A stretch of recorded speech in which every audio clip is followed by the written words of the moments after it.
jokes, yeah, you're insightful, but are you likable?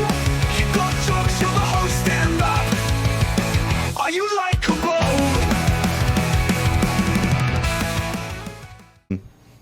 Sorry, what were we saying?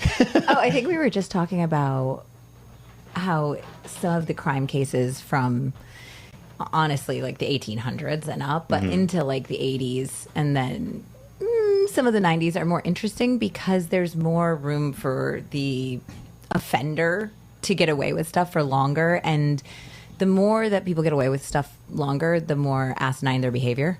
And so I think that's some of the more interesting cases. And you have more interesting investigations because of the old school police work that detectives were forced to do back in the old days. And also, like, as the episode that you sent me to listen to, which is batshit crazy. I know. I need to do like a quick recap for your listeners. Of course. We'll get into it. But like, I think it's interesting. Not only is the technology not there, because like, you know, this person moves from town to town, because there's no like social media or anything like that for people to communicate.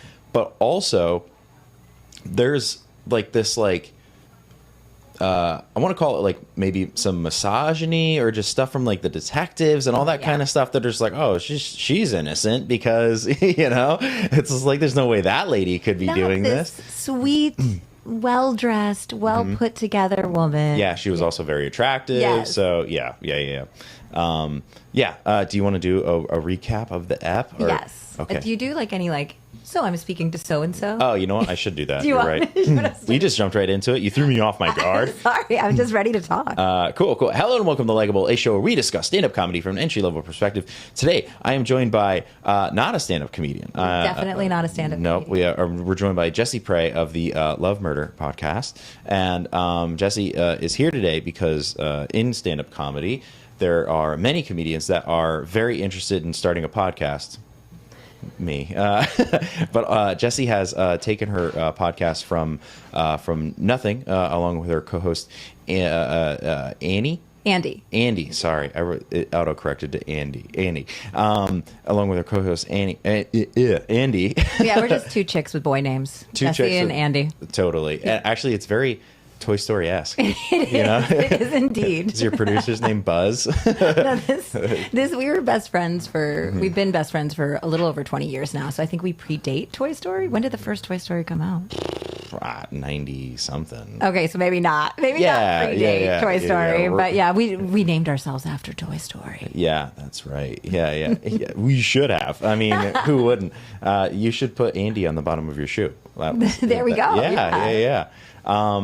So is it Andie IE or just? We're both IEs. IEs. Yeah. Okay, that's how you know. That's how you know it's a girl name. Yep, femme. Yeah, very femme with the IEs. But you guys have an amazing podcast.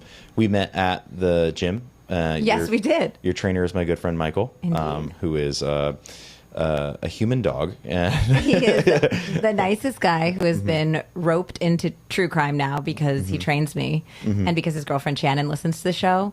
And so I think it's against his will that he has listened to our episodes. As he does anything outside of cars and dinosaurs. Yeah. It is against his will. He described coming home one day in the winter and like Shannon's like this sweet scene going on. There's like the wood burning stove and she's cozy and like eating some ice cream and there's like some Christmas lights up and then it's like our show talking about people's heads getting cut off.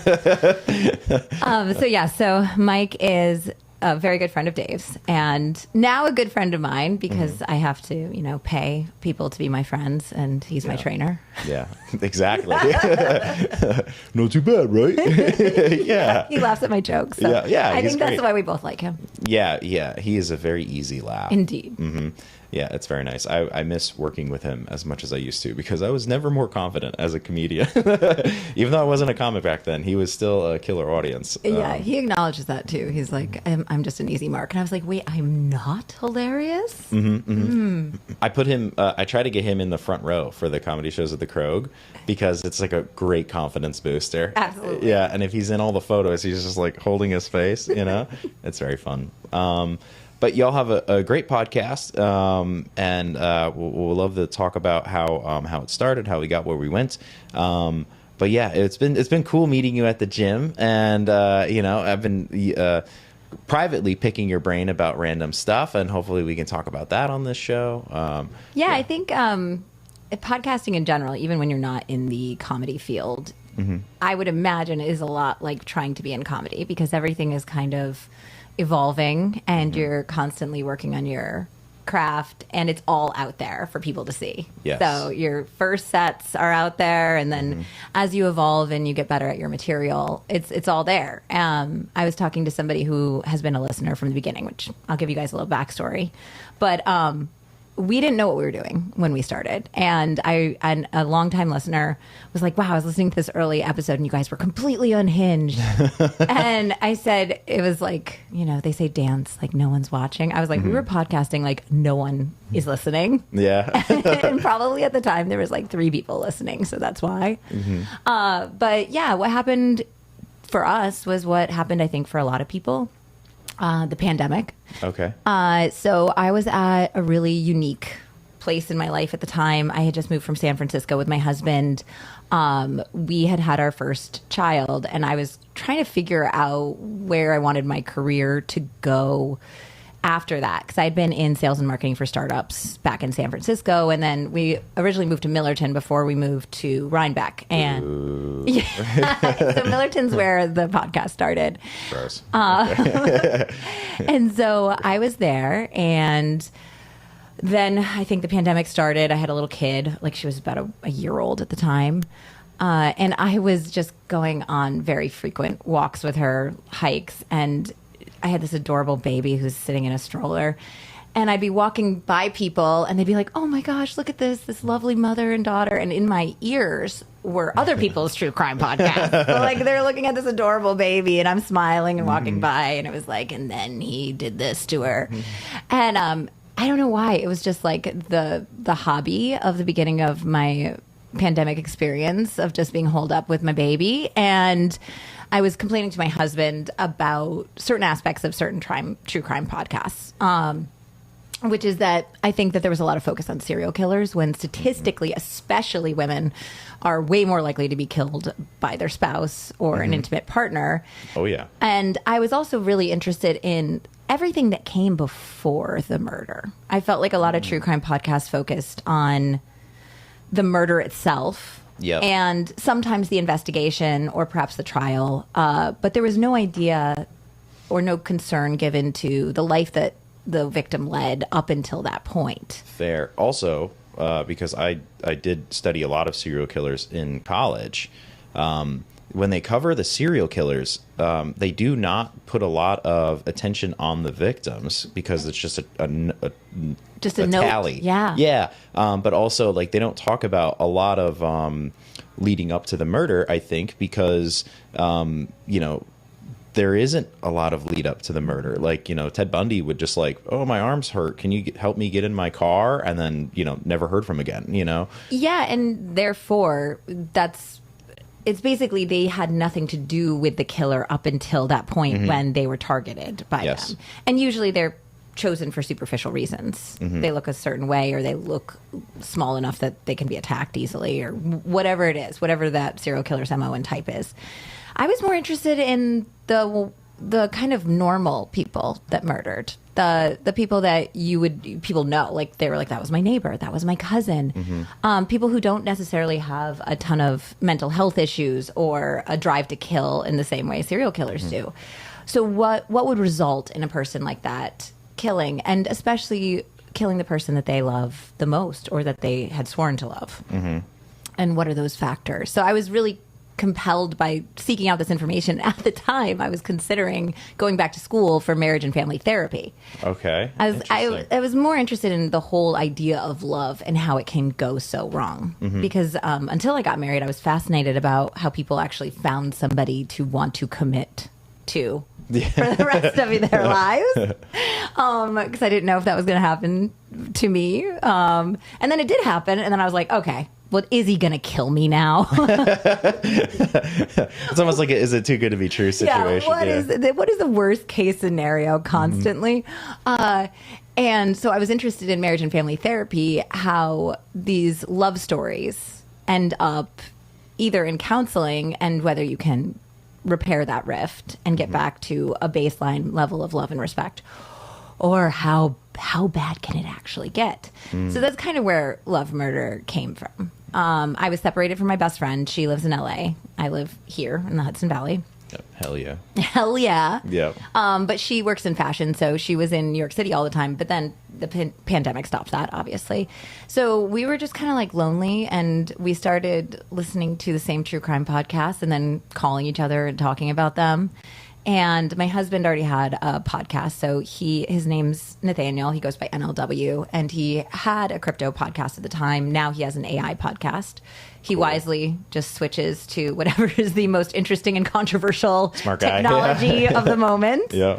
I was like, I don't know what's more morally bankrupt, you working in crypto and AI or me telling murder stories, but... That is a good conversation to have. It could go either way. Ruining lives either way. Yeah. So he had all the equipment, and he was like, look, you're not going back to school anytime soon. We don't know when the pandemic is ending. Why don't you start your own podcast? And I knew that I believed that I could tell people's stories respectfully, with a great attention of detail, and trying to illustrate more of the victims' lives, and even trying to highlight some of the red flags that happen in relationships, that happen in even very ordinary relationships that do not end up on a true crime podcast. Yeah. That are really toxic and are hallmarks of maybe bad things to come. But I didn't know how it was going to go. I didn't have a title for it, and I had only one friend who would be willing, and we have a very easy rapport. So I had to get her on board, first of all, and she was like an instant, fuck yes, let's do this, and like really insulted that I had considered anyone else at all to be my co-host, because I had a couple of friends who were like in journalism or, had experience in reporting in some way. And I was like, I was thinking about this person, but then, I was talking to Nathaniel, and I just think she's like, how dare you? And even that response, I think, is telling about why our dynamic works. She is not afraid to call me out on anything. And she really brings a lot of spark to the show. So we just started talking about true crime, and the way it kind of boiled out, how it kind of turned out is that I did all of the writing and research, and I just told my friend a story that she had no idea what I was talking about. So I got some very genuine reactions from Andie. Yeah. And that was the way it was for, I think, like the first 2-3 years. And now she'll narrate like once every 7th episode, but still I'm usually in the narrator's seat. And it was not supposed to have a comedic element. Really? No. So you guys are here for a comedy podcast. And if you do listen to Love Murder, you will note that there's a lot of pointing out of absurd situations and horrible people, and a shocking number of sex jokes for a true crime podcast. Yeah. But comedy, is based off of absurd situations and horrible people. So, yes. And that's why there's a lot of people who don't think true crime and comedy go together, because of, the respect owed to the victim, obviously.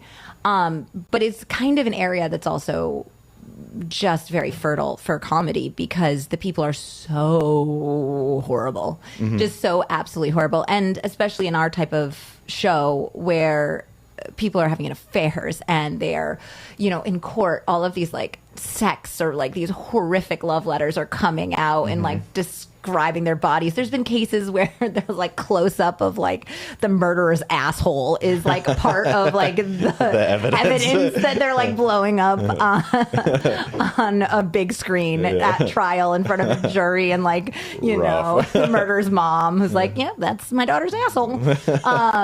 So there's just so much real life about true crime that unfortunately can be kind of humorous, and it's about, especially in this genre, trying to find that balance of making sure that you're telling a true story, that you're honoring the victim's life, but you're also like, it's okay to dunk on the murderer a little bit. For sure. Have you ever had a victim's family member like reach out? Yeah, so I've spoken with several victims' family members, and it has been almost entirely positive.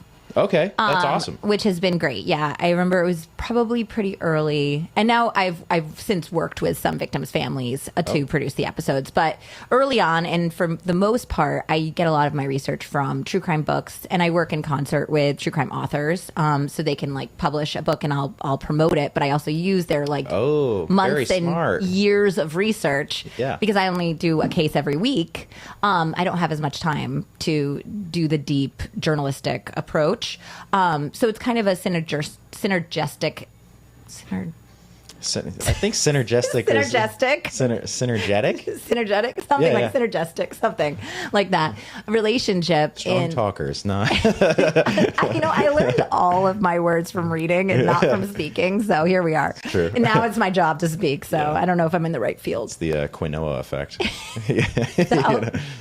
So it's a good relationship I have with some true crime authors. But one of the mothers of a victim reached out to me after, I think, our 16th episode. Yeah, it was right around 16. And she was actually very sweet. She was like, I think you really, approached who Erin was very well, and sent me some videos of her training her cat, because I'd mentioned how much she loved animals on the show. And she said she listened to every single thing, every piece of media about her daughter's case, even though it had been years and years. And she appreciated the direction we had taken with it. I think that there was only one negative, and now we've done I think we just recorded 306. So we've done 306 main cases, and then we cover some current affairs, is what we call them. They're like little mini episodes where we talk about things that are going on right now. Yeah, and you do like follow-up episodes too, right? Every once in a while. We do follow-up, especially on the current affairs. Our main episodes are usually cases that have been resolved for many years. Mm-hmm. I forgot what I was there, because I thought I was going to pour something all over your recording equipment. I would have died. This would have been a murder. Murder. Okay, talking about victims' parents. Reaching out, only one negative. Oh, yes. So I only had one negative response. And it was very interestingly from a woman who survived her husband taking out a hit on her. And then I used her own book and promoted it. So a book she wrote about the experience, which the book was titled Help, My Husband's Trying to Kill Me, which did not bury the lead. It's a great book. But it was her daughter. And she just said, hey, can you take down the Instagram post promoting the episode? Because her mom didn't want the first thing to come up when you Googled her to be a true crime podcast social media post about an episode. Oh, interesting. And that was it. And I was like, okay, great. And I was like, are you comfortable with me keeping the episode up? And they were fine with that. That's cool. Yeah. Do you think maybe this is just like comedically? I try to think about the other. Do you think like the family of the victims or in the case are just like another person reached out, got a pretty it was a pretty good case they got there. They just get some kind of like So I don't know. Some kind of ego about it. I've heard from there was a recent case where there was a witness involved. So it was essentially a guy. This was a throuple murder situation, and the surviving members of the throuple were pointing the fingers at each other. And there was a friend of theirs that they went to after the murder took place, and he was the one who kind of figured out that something was seriously fucking wrong. And so later he wrote, and he like went on our socials, and he was talking to people, and he like gave me so much more background, and he was like, you got pretty much almost everything right. I'm going to listen to other shows of yours because of that.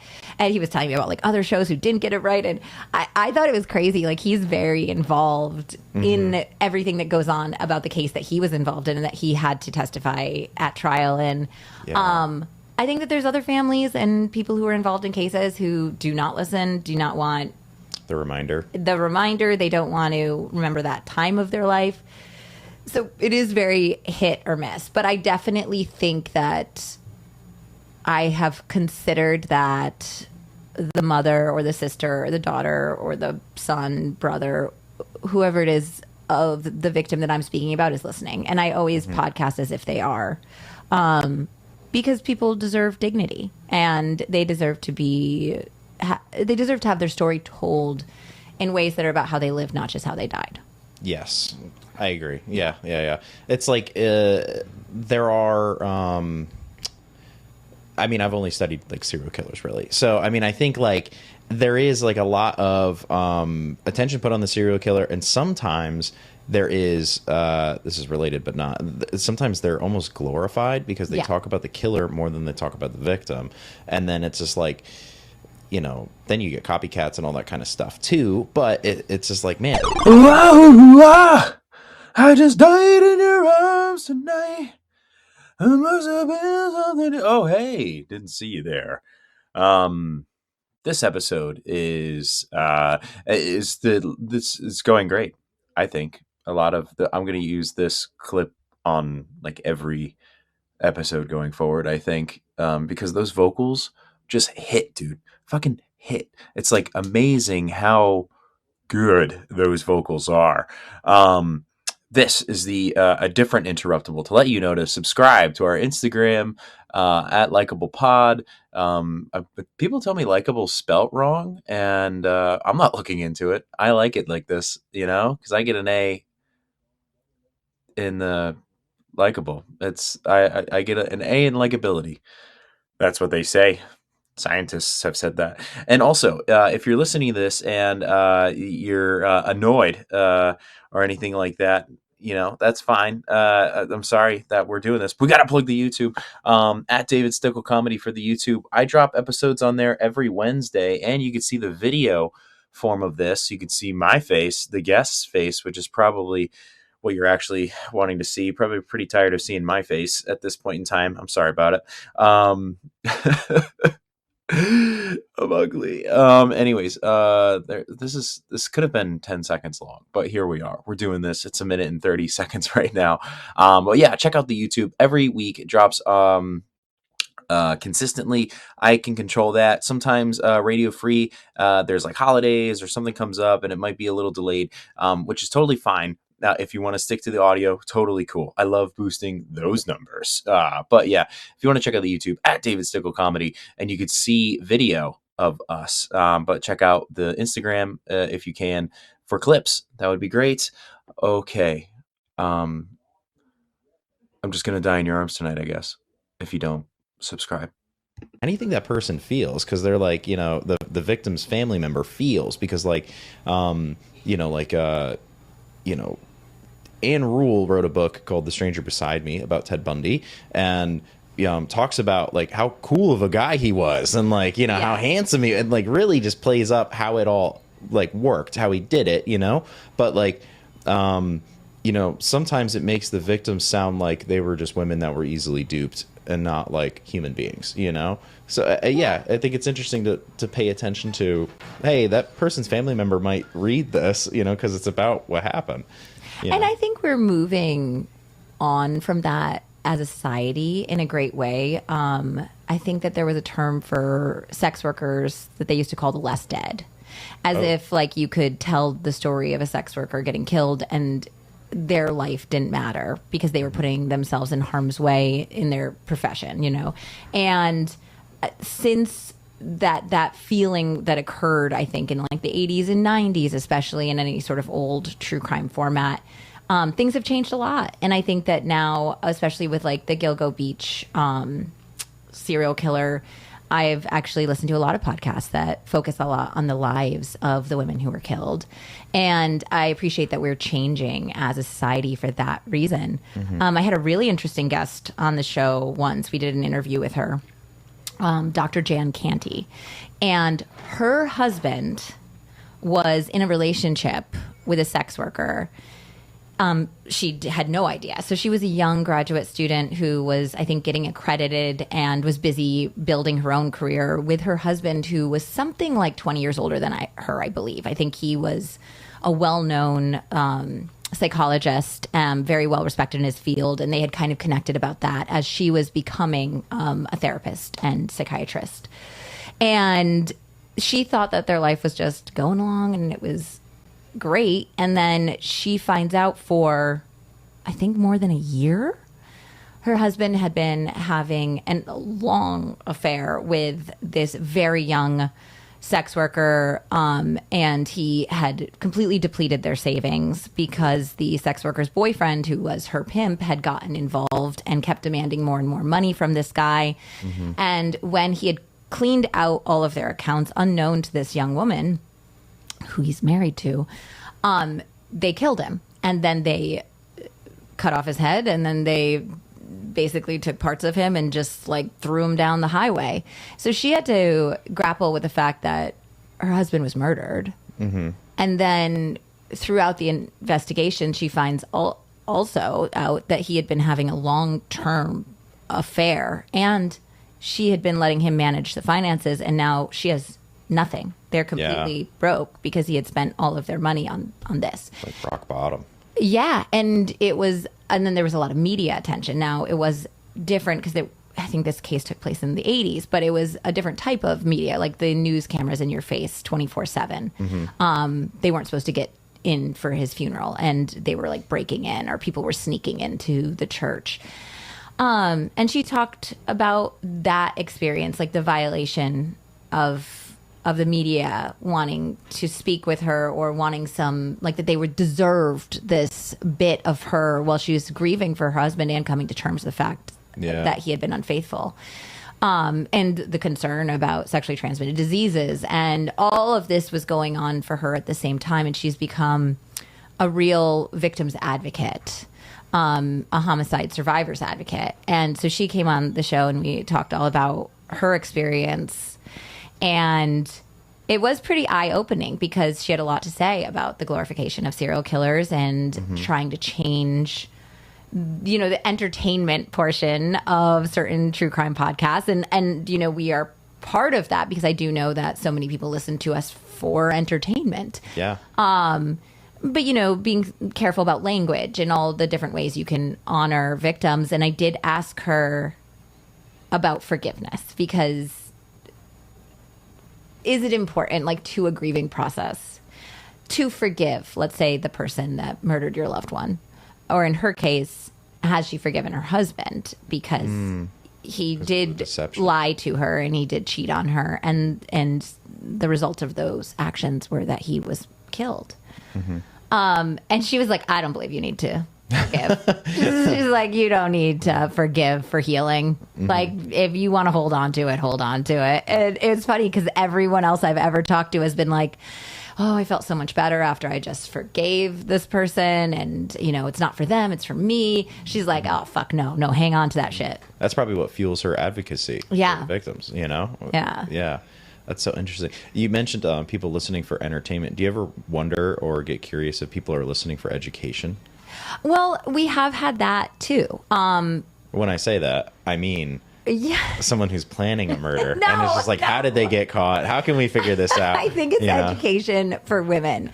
Okay. I think at least our demographics are something like 89% female listeners. Nice. And I think across the board, it is mostly women who are more interested in true crime. There's a great tweet about this. Somebody said, I don't know why women all love watching true crime. It's like a chicken watching the food channel. Okay, yeah, that's funny. It's like, when women are disproportionately the victims on these shows, why would there be so much interest? And so I think the education part comes from finding out, what do I need to do to not get murdered? Whether that's making sure the door is locked and not going jogging and not like putting in your headphones when you're walking down the street and making sure you have pepper spray. If like it's, you're concerned about somebody like a serial killer attacking you, don't go anywhere with strangers. Don't go to a second location. I'm so big. I don't worry about it. People like you should. Yeah. I'm big. If they killed me, they earned it, they really earned it. It makes me think about what you were just saying. It makes me think about Shannon watching these podcasts or listening to you guys and then being like, how do I protect myself from Mike? Well, one thing that I found out, and I think it was that same episode I was talking about earlier, was she was pregnant in the episode, the young woman. And I found out that the number one cause of homicide for pregnant women is homicide. It's murder. It's not like I was thinking, oh, there's so many complications that can happen to you medically when you're pregnant. No, it's murder. Murder is number one for pregnant women. And something like 9 times out of 10, it's the baby daddy. It's the father of the child, or it's the partner who was with the woman, and maybe, biologically the child's not his, but it's always an intimate partner, almost always, except for the rare cases that it's somebody trying to like steal the baby. Yeah, that's. I mean, learning that it's all strangers. It's never a stranger. Yeah, it's never a stranger. Was like a big weight off my shoulders when it came to like moving around freely in society, because then it's just like, all right, I just have to worry when I'm home, and you have to worry about the people who have any reason, like life insurance policy on you. Yeah, so that seems to be a theme in your show. It's a huge theme. When I start listening to an episode, I wait for the life insurance policy, and I'm just like, all right, there it was. There we go. Those are the payments that never stop. Yeah, truly. So when we first started the show, I had imagined that it was going to be more crimes of passion, like people catching people cheating or just emotions running high. And occasionally we get that, but it is more premeditated thought process for money than you would think about why people may be inclined to murder their spouse. I think that's what maybe sometimes people use to justify it. They're like, well, I mean, and I'd get money. Yeah. And they're like, it's always. I mean, I don't know how your relationship works, but I'm sure you've thought about it. No, the only thing I think about in my relationship is that if my husband dies in any mysterious way, I'm totally fucked. That's so the true. only thing I can think of, because I have a long-running true crime podcast at this point. It'll be 6 years in July. Congrats. Thank you. And it's literally only about people murdering their spouses. And he has a sizable life insurance policy because he's, a responsible guy who wants to make sure that if anything happens to him, me and the kids are taken care of. I'm like, you better die in the most obvious way with other witnesses around or like a clear medical condition. Because if there's any like even falling down the stairs, I am so screwed. That's so funny. Well, I mean, you'd be very easy to frame. Very easy to frame. Very frameable. Oh no! If anyone has it out for me, they know how to get me now. So I'm changing the likable podcast to frameable. And, yeah, that's what you will be today. Do you? Well, we'll talk about the growth of the pod soon. But like, do you?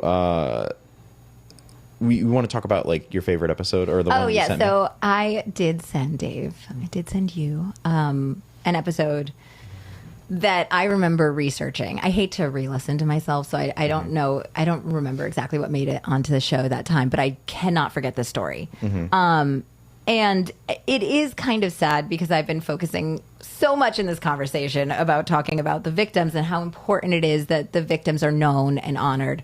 But in this case, in this episode, it was, I think, our 47th episode, Audrey Marie Hilley is definitely the perpetrator. That is why this episode is so batshit crazy. And I have found in general that the women killers are way more bananas than any of the stuff the men do for whatever reason.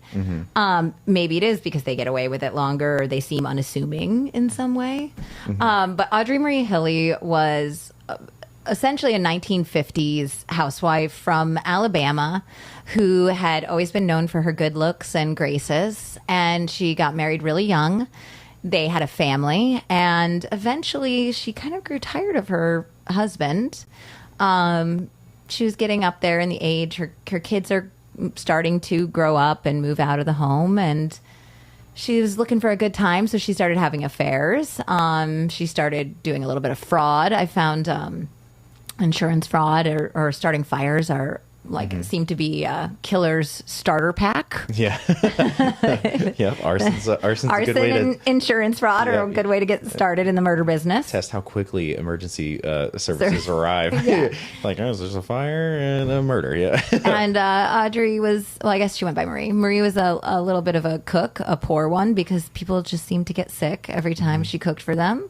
So her husband passes away. And then her son had moved out. He had married. And eventually they had moved back in together, I think due to some fires that she set. And then the daughter-in-law started getting sick. They moved far away, but unfortunately the teenage daughter was still in the home. So she starts getting really sick. And they finally figure out that she has been poisoning everyone in her family with arsenic because she is running behind on the bills. And the one bill she always paid was the life insurance premiums. Every time. Every single time. So this woman then manages to fake her own kidnapping, if I recall correctly. And because they're coming for her to arrest her. I think she had actually been arrested and she was out on bail. Faked her own kidnapping. Wait, can I do an Andie thing while you're talking? Yeah. Okay, I'm just going to do it while Go you do for it. it. Keep telling the story. I'm just going to do it. Okay, go ahead. So she faked her own kidnapping. She somehow escaped. I think she was caught again, escaped again. What? That's Andie's pretty much. What? What? And whoa. Whoa. No way. And if it's really crazy, she calls me Jessica. That's funny. Stop it, Jessica. So then she makes her way up to New Hampshire. She'd been in Alabama, Georgia, Florida. She's like every country song you've ever heard. And then she gets up to New Hampshire and she gets a job. She's operating under a totally new name.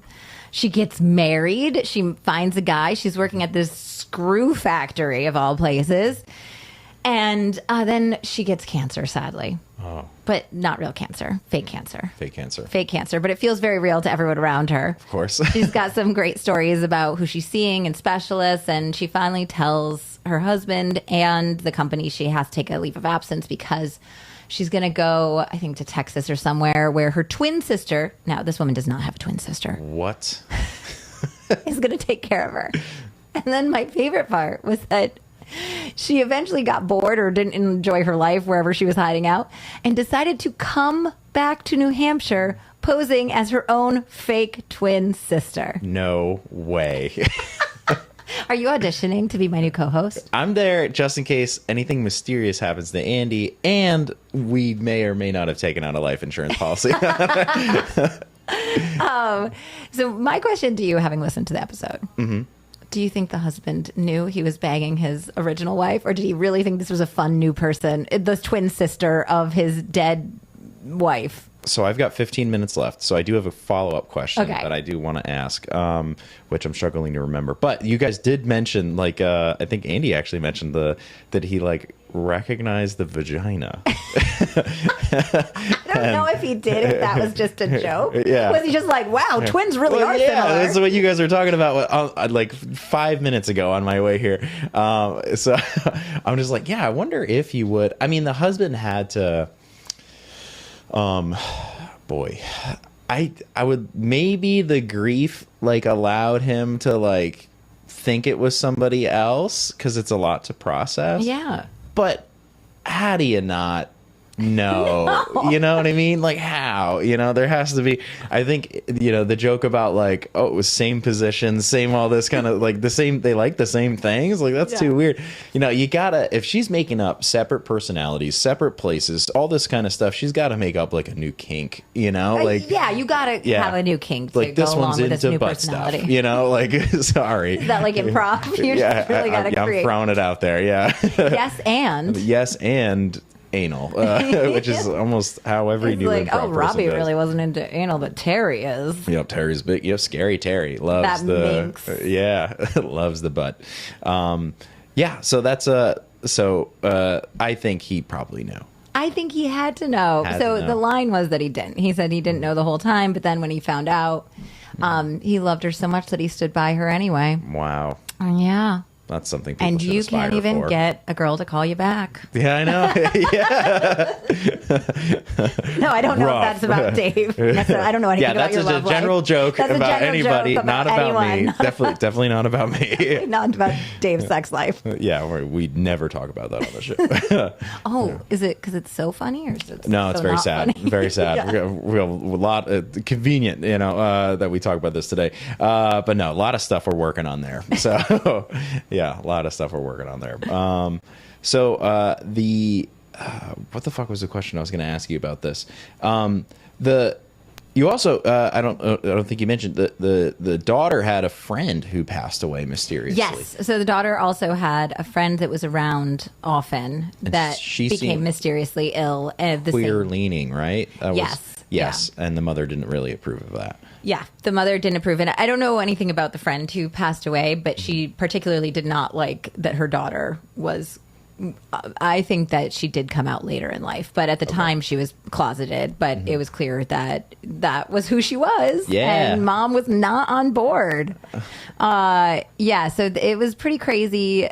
And it was sad too, because there's interviews with the daughter who survives, which is great, except for it's very complicated because she still loved her mom, but there's all this evidence, and she was physically so incredibly ill that her mom had tried to kill her for money. Yeah. And what do you do with those complicated feelings when the person that's supposed to love and protect you more than anyone else on the planet is the one trying to kill you for some bucks? Yeah, there was another episode that I listened to. This is maybe 2 or 3 months ago, but it was this gentleman killed his wife in the bathtub in Chicago, and he like got a bunch of friends to co-sign that he was like with them at the time of the murder, all this kind of stuff. But like, I think what stuck out to me the most about that episode is similar to what you just said, is that like he had 2 daughters. One of them was like, dad's guilty. The other one still struggles with believing that he's capable of that. Yeah. Which is just like rough. And it's usually the younger sibling that struggles with that, I think. It is. I'm working on an episode right now where the children essentially sign over. The insurance company says, no, your dad can't have any of the money he's supposed to get from your mother's death because he's a suspect. And you cannot benefit from a crime you committed. And so he signs it away to his kids, which was the right thing to do anyways, because they were supposed to get the beneficiary. And so the insurance company says, as long as there's proof that there's no way that he's going to get any of this money and it's going directly to the children who are now adults, then fine, they can have the money. And they almost immediately sign it over to their grandparents, who use it for their father's defense. Wow. And I think that at least the public perception in that case was that the girls were on their dad's side. And, you know, I can't fault any even grown adult from still supporting their surviving parent, despite overwhelming evidence. It's just, I think people present differently to different people. And 100%. Whoever that version of their dad was to them was not the same person that they're hearing about in court, or maybe even who their mother experienced. So yeah, I can't fault the way anyone grapples with something that no person should ever have to deal with. Yeah, I mean, it's such a jarring, shocking thing. Like, until it happens to you, I feel like you can't really understand. No, you know? and I fully understand that. About when I tell the stories, I try to have a lot of sensitivity in between the boner jokes about what these people are experiencing it, because it's something that very few people hopefully will have to go through in their lives. And even when we talk about sometimes the suspect or proven culprit later on, how they react when the police tell them that their loved one is murdered, when sometimes these people knew about it because they did it. You can't really take the reactions of, like, people are like, well, suspicious, like right away they didn't cry, or like, it's like everyone responds to grief 100%. differently, or to news or surprise or shock differently. Like, you can't really intuit anything from those first few moments. You got to go on evidence. Yeah. I don't know. Like, yeah, I always wonder what would happen if I were in that situation. Like, would I cry? And also, I would also look very suspicious. Yeah. You know? Given that I fit the profile of most murderers, you know? Well, a lot of times murderers have very weak alibis because they say they were like out for a run or a hike or a mountain bike, or like they were doing something that was solo but is like a very reasonable solo activity, where somebody couldn't necessarily alibi them, because you can't say you were shopping. It's like, where's the receipt? You can't say you were out with a friend, because then they'll come down on that friend. Right. So I'm somebody who likes to run and hike, and now I've started like, this is so crazy. You're but really I'm like, building a case against myself. yourself. But I'm like, I look at cars and I'm like, okay, if like somebody was murdered while I was out on this run, I'll be like, that Audi went by me at this time. Yeah. Let's find that person driving the Audi. They can say they saw me. Yeah. You're just like taking selfies of yourself in random spots to make sure that just so you know. you're holding up a newspaper. That was AI. You're like, no, it wasn't. I People promise. listening to this at home are like, she's way more concerned about looking like a murderer rather than being murdered. That's curious. That is curious. You don't think your husband's ever capable of doing that? I really don't think so, but you know Okay. that's what they all I'll say. that. Yeah. You're here now. He's like breaking a gas line in your car or something like that. He's like, yep, the brakes won't work when she gets I know home. he's Yeah. really smart too, and he usually does the last content edit to make sure Andie and I don't get canceled. So it's like we like have our editor and mixer do all the sound and stuff, and then he just goes through and takes out like some of the jokes that don't really work. So he's listened to all of my episodes too. So I'm like, God damn, he does know everything. Yeah, he's really aware. Yeah. We also, both Andie and I found out we were pregnant, I think, right after the morning after we recorded our second or third episode ever. So the entire like first year of the podcast, we were like pregnant and really crazy. But we found out we were pregnant on the same day. And then only a few weeks later, we did the episode I was talking about when I discussed that the number one cause of death for pregnant women is homicide, and it's usually their partners. And we were both like side-eyeing our husbands like, this is crazy.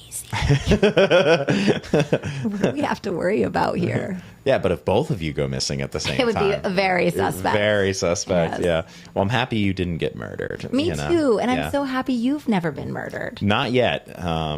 So a lot of people wish, as I'm learning.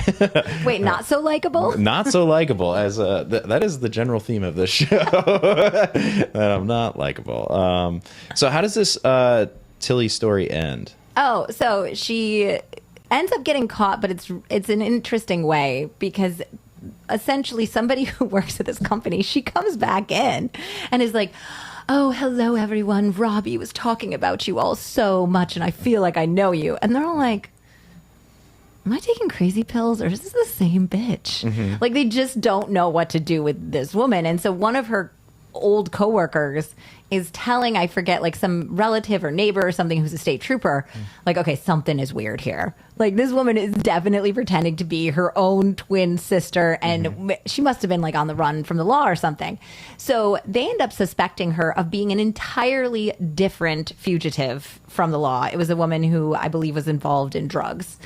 And so they haul her in, and they're like, do you know why we've detained you, miss? And she's like, my name is Audrey Marie Hilly, and I killed my husband, and you've been looking for me. And they're like, holy shit, no, we didn't even know that. Wow. Yeah, so they didn't even know that who she was, or that she had definitely murdered at least one person. It was proven, and had tried to murder a second person, probably more than one person. And so now they have her, and they're like, well, we're going to extradite your ass right back to Alabama.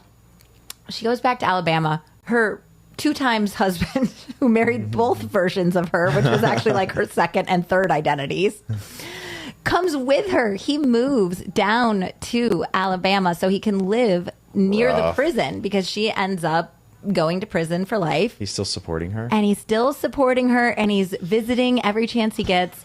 And this is how charming she was.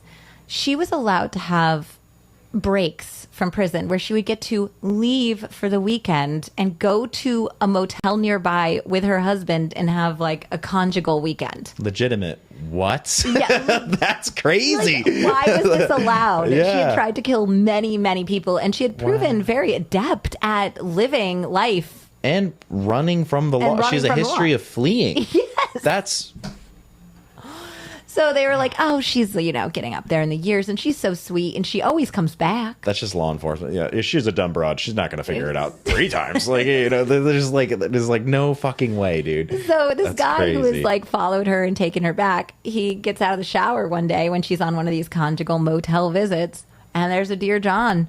She says, sorry, I can't live the rest of my life like this. I took all the money from your wallet. I'm out. And she's running. Wow. But it didn't work out so well for the last time. It turns out there was like a historic cold snap or type of storm that was like literally freezing, or freezing rain, that was very unseasonable for this year, in this part of the year, time of the year in Alabama. And so she was like hiding out in the woods, and she got so deathly ill from being out in the storm, that she like had to crawl to this woman's porch and beg for medical help, even though she knew it was going to mean going back to prison. And it was only something like a mile away from where she had been born. After all these places that she had lived while she was escaping, she'd been all over the United States, and she ends up dying, I think, in the ambulance or in the hospital, like a mile away from where she was born after trying to escape once more. Huh. Yeah. Heavy. It's a lot. And, Yeah. and I think it's pretty heavy for her surviving. Well, both of her children survived, but her daughter, who was nearly killed by her own mother, has all these complicated feelings about grieving your last parent. But even though they were a really, really terrible person. God, that is... Yeah, that's how you did a hook at the beginning of the episode, because you start with the end. I actually start with her dying. Yeah. And then we go back. Oh, my God. I remember the question I was going to ask about this case. She gets money so many different ways all throughout the episode, and it's not small lump sums. Where is that going to? Because she bought, like, cars and stuff like that, but I think the only thing that made sense consistently was, like, how well she kept herself. Yes. Yeah. So was all that money? She got like 20 grand at some point. Like, is that what it was? I think it was definitely like cars were the greatest expense. She liked status symbols. So she liked things that made her look put together and well-to-do. Clothes, designer clothes, that sort of thing, taking care of herself. And so even when she was originally on the run, they were telling people who worked at like beauty salons to look out for her because they figured that even with trying to conceal her identity, that she would want to be looking good because it was such a part of her identity. And they were right. And, she's not the only one. There's another case we covered, and then I ended up being a talking head on an investigation discovery show about that case that was caught because the woman was getting her nails done. Yeah.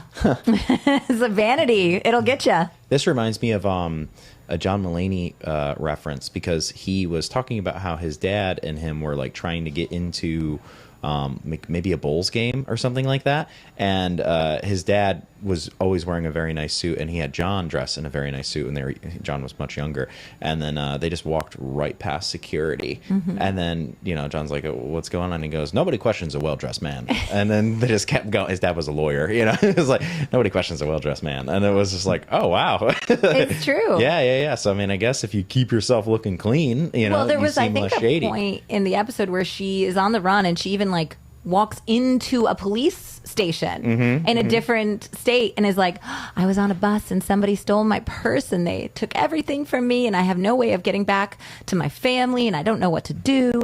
And the police chief of the town put up like a collection plate, like passed it around the church to get money for this poor woman whose all of her earthly belongings had been stolen on a Greyhound bus. And that was while she was actively on the run. Yeah. It's crazy. Well, I mean, it's significantly harder to do that now. Thank God. We were just talking about this, about surveillance cameras being everywhere. Surveillance, and that's why I used to mention this on stage, but it's like trying to compare serial killers of today to serial killers of yesterday is like trying to compare like Michael Jordan to LeBron now. It's like it was just a different game back then. It was a different game. Very different game. Yeah. Truly, some of my favorite episodes to do are frontier type murder, where it was like the fact that they caught these people at all was a miracle, because literally I have good friends of mine who have a show called Going West, because that used to be a term for getting murdered, was going west, because people just would disappear. You had no way of staying in contact with a lot of people, or it was like through the mail.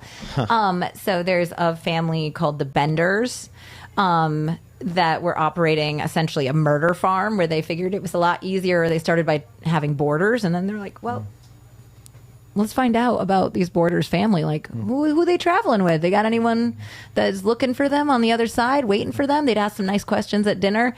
And then there'd be like one behind a curtain that would come and kill the guy. They'd steal from them. And they had like a trap door in the floor that they'd just drop the corpses into. And this went on for like 20 something victims. Yeah. That's like the plot of like a lot of horror movies. Yes, It has been ever since. Yeah. Holy crap. Bender, by the way, for our local listeners, very well-known name around here. Is it? Yeah, you don't know? I didn't know. I'm not going to mention this person.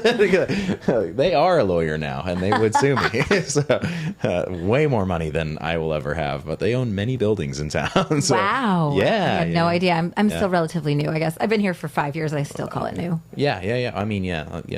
I often wonder where the local line starts. And where, I know. I just have to continue to raise my children here. Maybe after they graduate, I'll be considered a local. Yeah, you know what's crazy is, there are people that moved here like after 9/11, and you'll still hear like old locals being like, "They ain't local, they're from the city." It was like, dude, you've been here for 40 years, but you were born in Brooklyn, dude. Yeah. Like you can't do that. Exactly. Where like, is what the line? hell is wrong with you? Yeah, bastards. All right, we should talk about. So you started you started just recording stuff, and you didn't.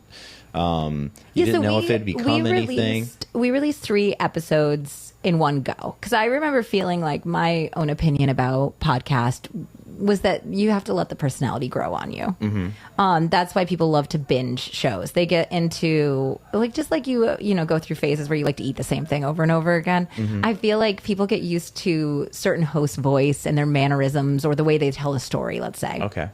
And I found this to be true anecdotally with myself, that I would like to just get on a train and listen. So I was like, I want to put out at least 3 episodes together. So like people can really get to know us over those 3 episodes, and then they can decide whether they want to tune in every week afterwards. Very cool creative choice on that. Yeah. So that was kind of how I wanted to launch the show. And then I think, especially because this is a podcast for comedians mostly, mm-hmm.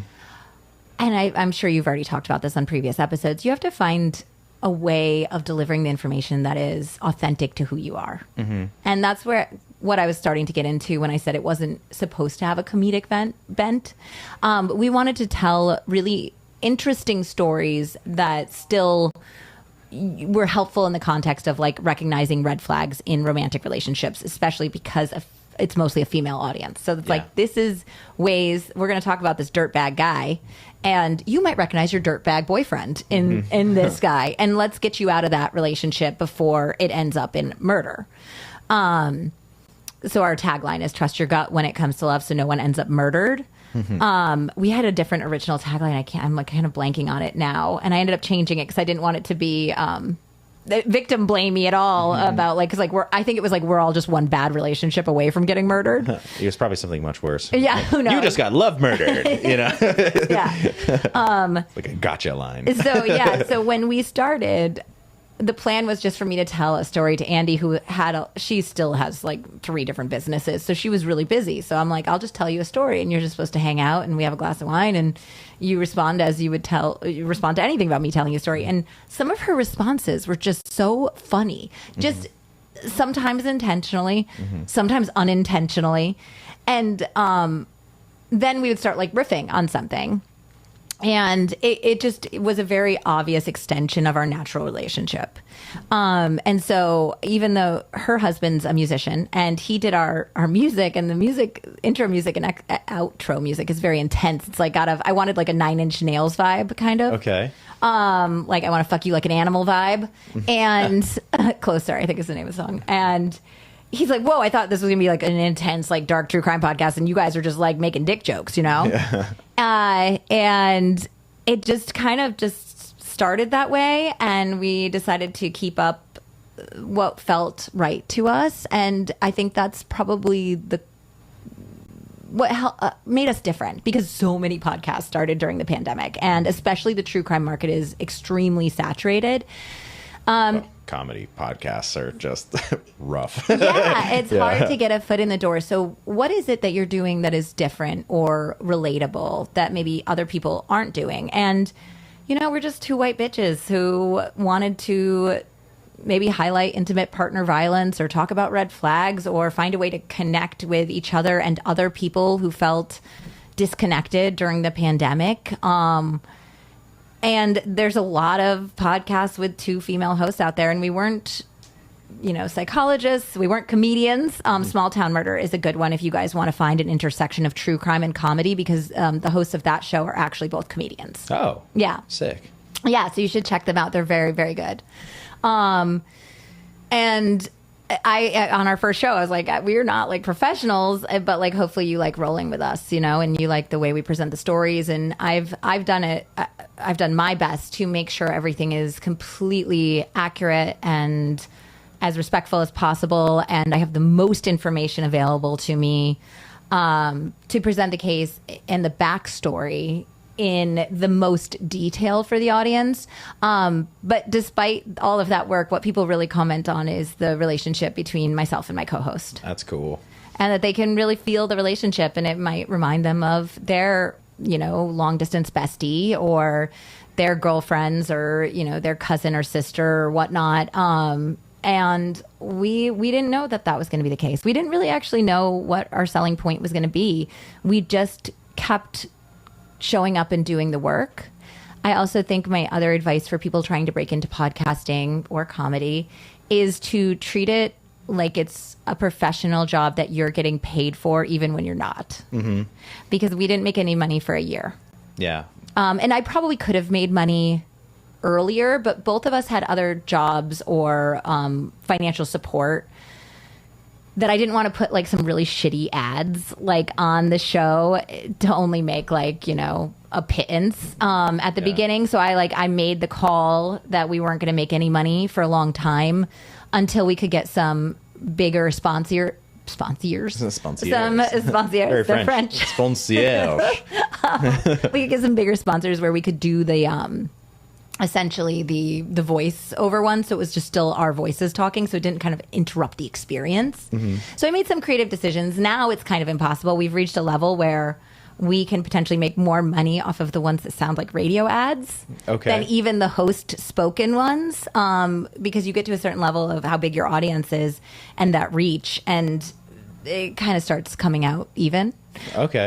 So now we do kind of both types of ads, but I didn't have any sponsorship for a year, and then we didn't start our Patreon for almost 2 years, which is a mistake. I always say start your Patreon earlier than you think, because you probably have some listeners who love you and would love more content. Probably. I just can't produce more, you know? And that's how tough. I felt too at the beginning. Yeah, it's tough because like you know, I think what I've been kicking around is episodes where I workshop material, and that would be on like a Patreon or something like that.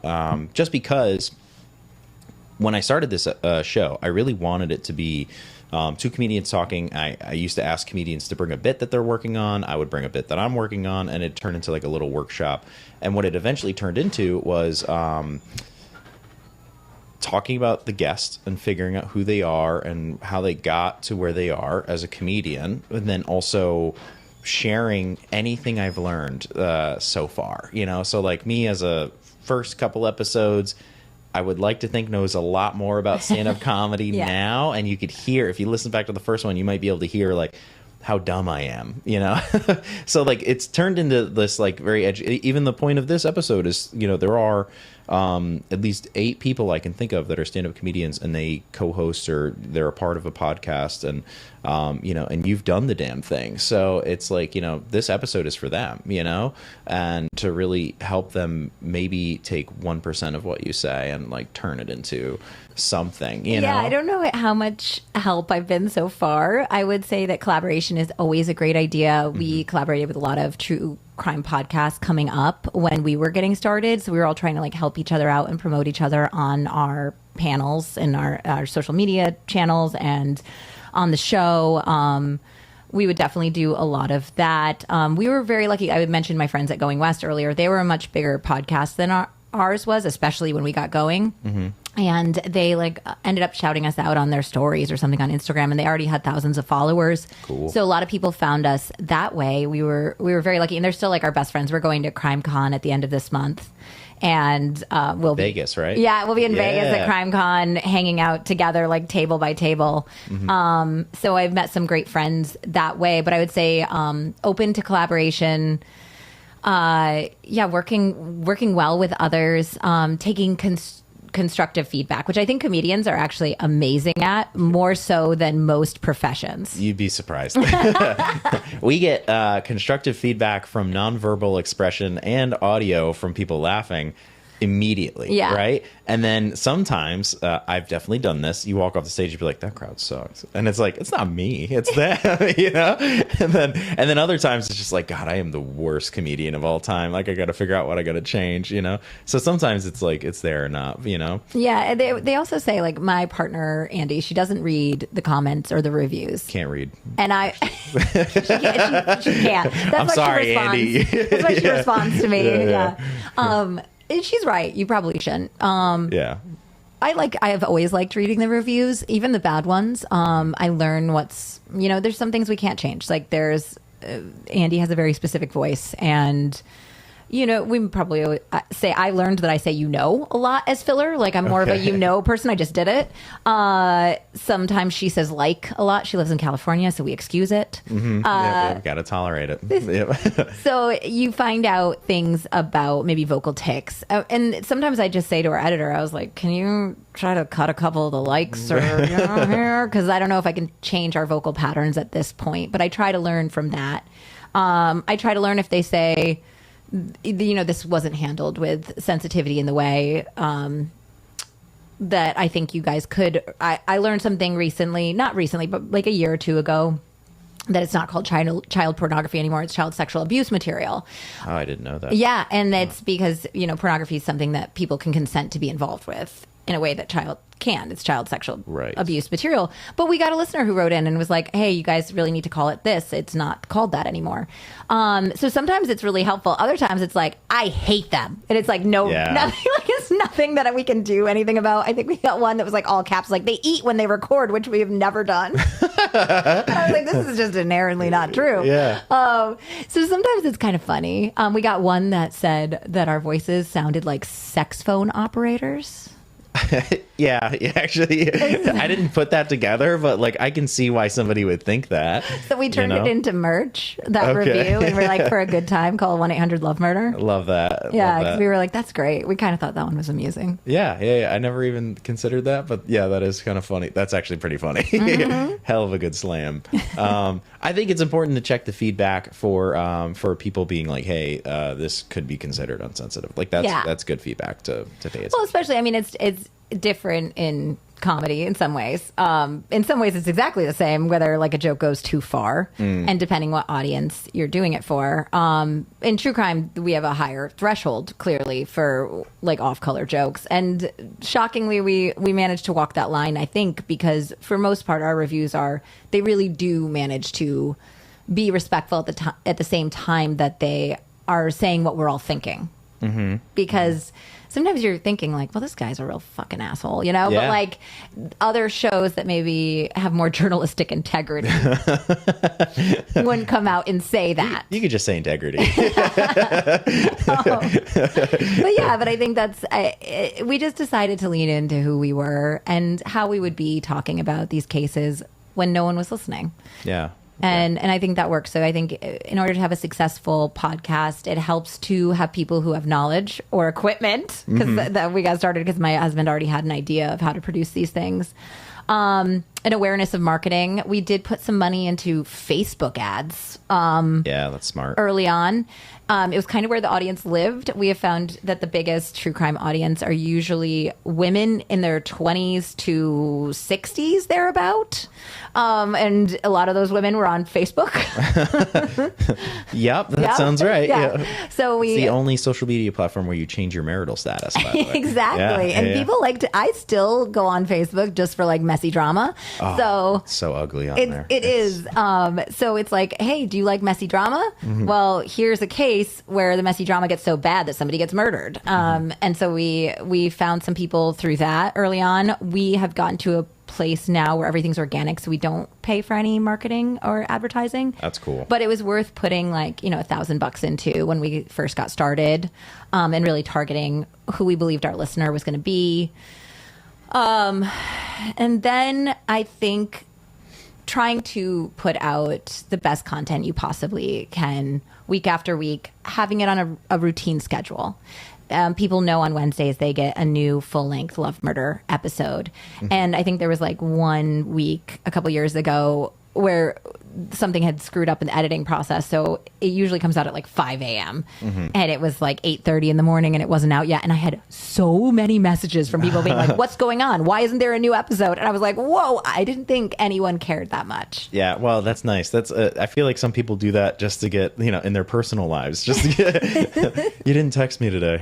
It's like, I'm going through something. Thanks for reaching out. Be like, I got attention. It is, and I do think that there is a certain level of podcast hosts where there's a parasocial relationship, and so you have to decide like how much you want to foster that. And if you can genuinely care about your listenership and you want to talk to them and you want to communicate with them, it's also a great way to build a community that is passionate about what you do. Yeah, it's it's. I'm trying to think about who I would even market to on the Facebook ads. Were doing great for me for like selling comedy tickets. And then eventually that wasn't working anymore. And then I started getting these messages from like, they were almost like Facebook ads that were showing up in between stories. They were like, ad fatigue? And I'm like, what? They just click here to hear from Meta about how to improve your ads. I'm like, fuck you, dude. Like, just do better. Yeah, and we did come to the end of the road with that, where there was diminishing returns. It sucks. I feel like I just learned it, and now it's like it was here and gone in like 2 months for me. I think that's also how they get you. They're like, they do a really good job for a little while to get you hooked. Yeah, and then they're like, they'll keep putting money in the ad slot, hoping for the same return. Oh, it sucks so much. I was having so much success.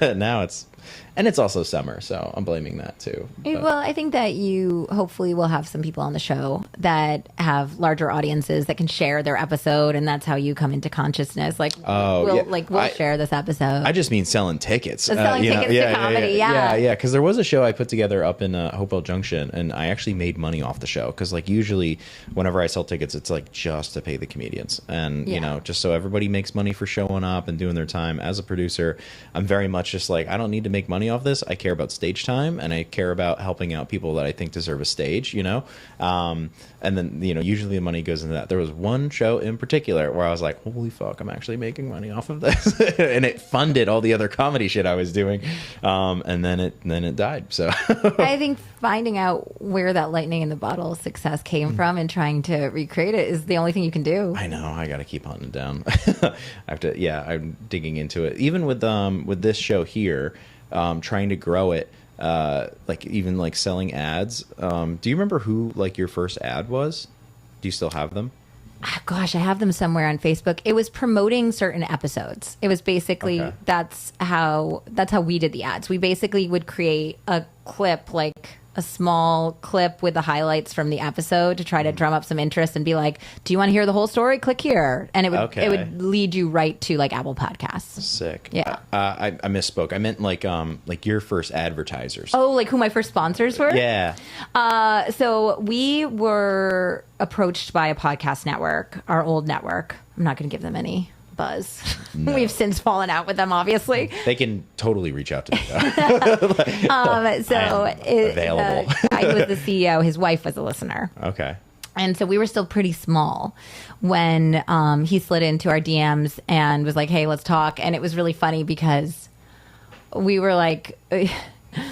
He was asking us like the number of downloads we got at the time. And I remember being like, oh, it's like X many. And he's like, oh, for one show? That's really good. And I was like, no, all month for all of our shows that air in a month. And he's like, okay, well, we'll still take you on. And they placed the first like host spoken ads for us. But it was a lot of stuff like supplements and shampoo. Like we still do like Quince. Shopify is a huge sponsor of ours. They do all ton of podcasts, but they've been working with us for years. Which, by the way, Shopify, I actually do use you to sell merch. So and that's actually they did our Shopify representative did a whole case study on LinkedIn about working with us because my partner Andie owns a store and she uses Shopify. Oh, it's great. Reach out. you should let Shopify know that you actually use the product because they are looking for hosts that have experience using Shopify. Oh, cool.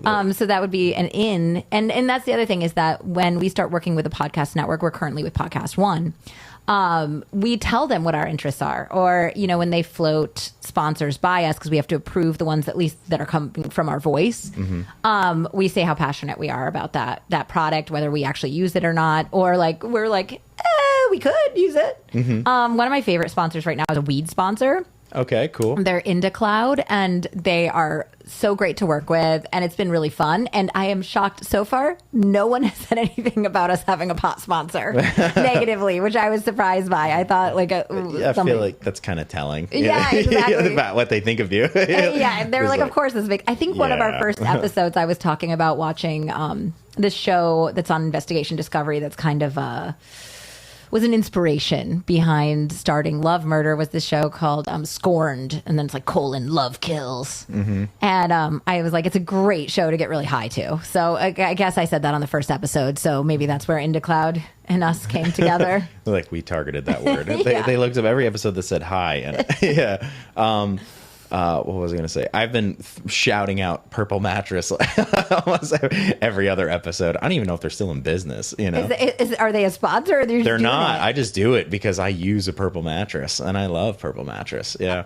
So they should come on as a sponsor. I think the worst sponsorship thing that happened to me was that we had a match 3 type game come in, and it was called Switchcraft. And I got addicted to it. So I got to play it because I've never done one of these cell phone games or whatever. I've never played a Candy Crush or anything. I've never done it. But I'm like, oh, if it's sponsored, I want to make sure that you know what you're talking. I know what I'm talking about in analogy. And I'm like, I sat down. I'm 45 levels later. I love this game. And I was like, oh no, this is bad. I'm probably. Then I started buying gems and stuff. And I'm like, oh my God, am I going to spend all the money I made on the game? I was like, they definitely bought their number one favorite person. So I was like, okay, you can't get high on your own supply here. Are you still sponsored by them? No, so the game went under and I got so upset about it. You went through withdrawals? I did. Yeah. Well, it ended up, I'm pretty sure I have undiagnosed ADHD. And so when I'm writing these scripts, I have to force myself to sit down and keep my phone in another room. And then I handwrite my scripts so every episode is a legal pad and it's all handwritten out, and every 5 pages I get a 5-minute break. And so I used to take my 5-minute break and do my Switchcraft, and then I'd be like, okay, 5-minute timer's up, I gotta get back to work. And they're like, we're so sorry, we're ending the game in a month, we're just pulling it. I was like, what am I gonna do for my brain breaks now? So that was probably the worst sponsorship thing happened. It was because I got hooked on what I was selling. That would be me with FanDuel, if Yeah, because that would fit my market pretty well. But yeah, I'd just be like, all right, guys, this is podcast is brought to you by somebody send me money because I am out of money. Yeah. Lost all my money on FanDuel, and they're great, I guess. I need a car. When we started getting sponsorships for real, which was, I would say a year and a half into our show, they always send you a bunch of stuff. So obviously you can use it and promote it. And at first we were just so excited to get free stuff. Yeah. My husband's like, no, that's the money is the point. The sponsorship, you get money. And we're like, but ooh, look at all this free stuff. It's so great. Yeah. When I managed the gym, did you know that I used to work at the gym? Yes. Okay. Dave told me. Yeah, they've told you. Oh wait, Mike told me. I'm confusing you guys. I don't know. Maybe you've talked to trainer Dave. But there used to be 4 days when I worked there. Yeah, he terrifies you a little bit. Yeah. I don't know whether I'm terrified or intrigued. I flirt with him so casually. I've said things to Dave out loud and in public that I would never say to a woman. Dave, what are you doing over there? Let me tear that up. And he's just he has a certain way with his clients that I always, when he's going after it with one of those Theraguns. Yeah, his self-made Theraguns, and he's going to town on a client. I'm like, Mike, why don't you do that for me? Yeah. What? Michael's like, I would have confused feelings. I'm like, look at that treatment. Yeah. He's getting it right up in that glute. Yeah, he's active. Thorough.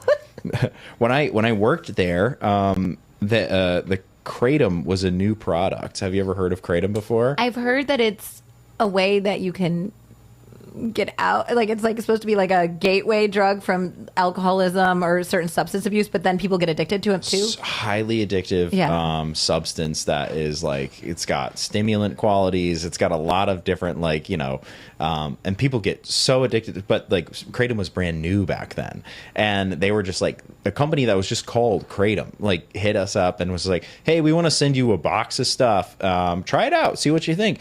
And they were just hoping to have us sell it behind the front desk to people. So they sent a bunch of stuff, and then I like started to Google it, and then I was like looking into it, and I'm like, I don't know if I want this. And so like I just gave it to a gym member because I'm like, this is all a bunch of pre-workout stuff and like whatever. Do you want this? And the guy was like, sure. And then I never saw him again. You never saw the guy you gave it to? No, never. I don't even. Yeah, I hope he's okay. Wow, this is a gym murder episode. Yeah. I subtly killed somebody. Yeah. I did. Speaking of the gym, when I first got into Cloud as a sponsor, they sent me a whole box of stuff, like wild stuff, like edibles, vapes, the whole thing. And I literally brought it into the gym. I gave a bunch to John. I was like, you guys take some of this. Yeah. He's like, thanks. Yeah, totally. My girl. John's the best. He's not there as often these days, but he's like the face of the gym. Oh, yeah. Now he is. Yeah. He used to, he calls me Pop all the time. Oh. Yeah. Him and his brother. I hired his brother. I never hired John, but he wasn't ready at the time. He was still in school, but his brother. He was like 10. That's why. Yeah. Forever ago. Yeah. But his brother is like the best human being in the world. That's what I've heard. Yeah. I like met him once and I was like, oh my God, you're John's brother. He's like, no, he's my brother. Yeah. I was like, oh, probably a good point. Yeah. So handsome, that guy. Yeah. Holy shit. And a doctor. Yeah. No wonder. Cool. I don't know if I had any more questions. About your show. Did you have any questions for me? Do you have any like sign off things that you do? You should like ask. I do sign off things. Yeah, what do you got? I was gonna air it out. I was gonna figure out if we had anything else to talk about. Yeah, I think that's about all I can think about. I mean, my tips are for getting started in podcasting more than comedy, but I think that what makes one creative area popular can work in a different. And I think other than already starting with having money and resources where you can buy advertising and marketing, besides that, if you don't have that going on for you, I think just being authentic and trying to reach your audience and getting your audience talking about you is the best way that you can sell tickets or get people to listen to your podcast. I should get a scandal going. You should get a scandal going. Totally get a scandal Don't going. kill anyone, though. I don't want to have to put you on my show. Why? That would be great because you would finally understand how the victim felt to know the murderer, right? That would be horrible. I don't want to have to write the Anne Rule book about you. Yeah, no, the stranger across from me. It could be the sequel. The stranger working out next to me. Yeah, exactly. In that case, if I do murder somebody, still on the table. Just because it hasn't happened yet. Well, yeah, it will actually. I could call into the show, and you hear how good the voice is, right? I could call into the show, and you'd be like, "Yeah, so what did you do there?" I'm like, "No. I strangled with my thumb around. It was like a whole thing. It was cold that day, actually. I could really. Do you accept this collect call from this penitentiary? Yeah, Rikers Island. Yeah. Yeah. From Dave. Oh, your voice got deeper in jail. Oh yeah, I could. Well, I gotta survive. You gotta make sure. I'm used to being like the biggest animal in the building. I know, you're a pretty big dude. I'm pretty wide. Yeah. If I were taller, I'd be like really formidable. But I think being under 6 feet tall really keeps me humble. Yeah, you're like a refrigerator, just like. Yeah, I'm like a college refrigerator. Like in the dorm room. They're like, this is just full of beer and food you're going to regret later. Yeah, exactly. Aw, yeah. That's a good metaphor. Yeah, no, it's fucking true. It's very hurtful. All right, well, thank you so much for your time and coming onto this show. You're a fantastic guest. I really appreciate it. This was fun. If you guys ever want any more true crime cases, head on over to Love Murder, or maybe we could do this again and we can do a part 2. Hell yeah. It's always good to see you at the gym too. Mm-hmm. Can you plug the social? It's at?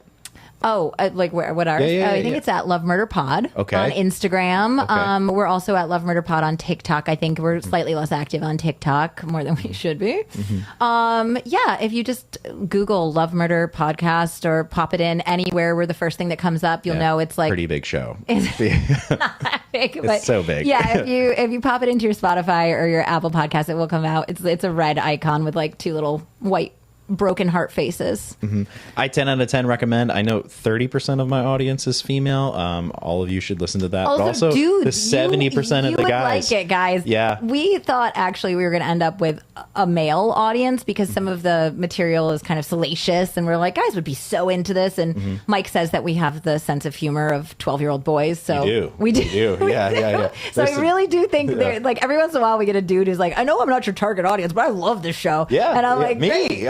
I enjoy the show. Like Please. I swore off of after college. I like swore off of like true crime and serial killers and all of that kind of stuff because it was just so saturated in my brain in college. So I'm just like, by the way, I was an art major. I just love this. No, I'm kidding. I'm kidding.